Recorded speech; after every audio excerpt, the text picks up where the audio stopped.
তৈরি করব মটরশুঁটি আর নতুন আলু দিয়ে বাটা মাছের ঝোল। আমি তেলটা গরম বসিয়ে দিয়েছি, এবার আলুগুলো প্রথমে ভেজে নেব।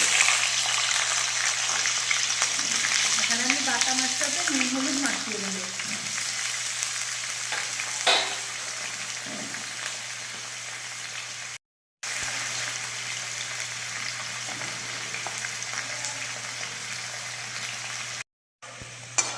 আলুগুলো কি এইভাবে ভাজা হয়ে গিয়েছে, হালকা ভাজা হয়েছে।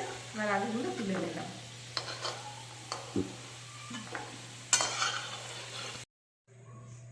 ওই একই তেলের ওপরে আমি মাছগুলো দিয়ে ভালো করে ভেজে নেব।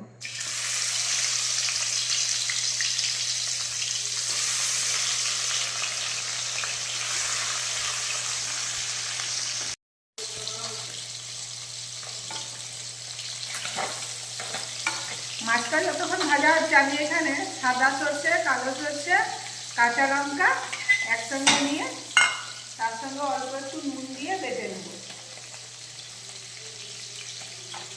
অল্প নুন আর লঙ্কা দিয়ে দিলে এই শসাটা সিদ্ধ হয় না। মাছগুলো ভাজা হয়ে গিয়েছে, এবার মাছগুলো তুলে নিলাম।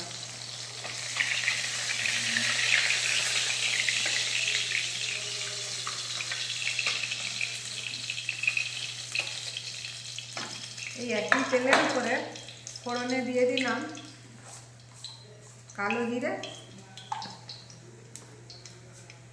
তারপর দিয়ে দিলাম একটা কাঁচা লঙ্কা ফাটিয়ে,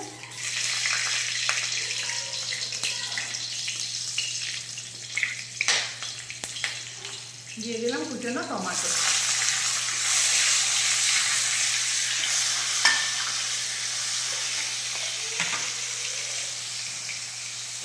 এবার দিয়ে দিলাম পরিমাণ মতো নুন, হলুদের গুঁড়ো আর দিয়ে দিলাম লঙ্কার গুঁড়ো।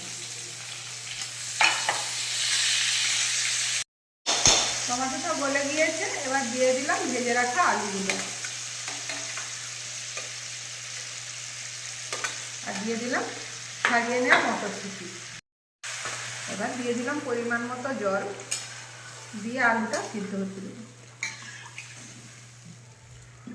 এগুলো খুব ভালো মতো সিদ্ধ হয়ে গিয়েছে, এবার এই ঝোলে আমি মাছগুলো দিয়ে দেবো।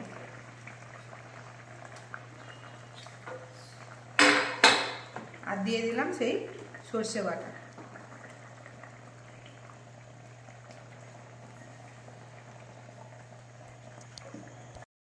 পুরো মতো রেডি হয়ে গিয়েছে। বাহ, কি সুন্দর সেন্ট উঠছে। এত খাবে এত।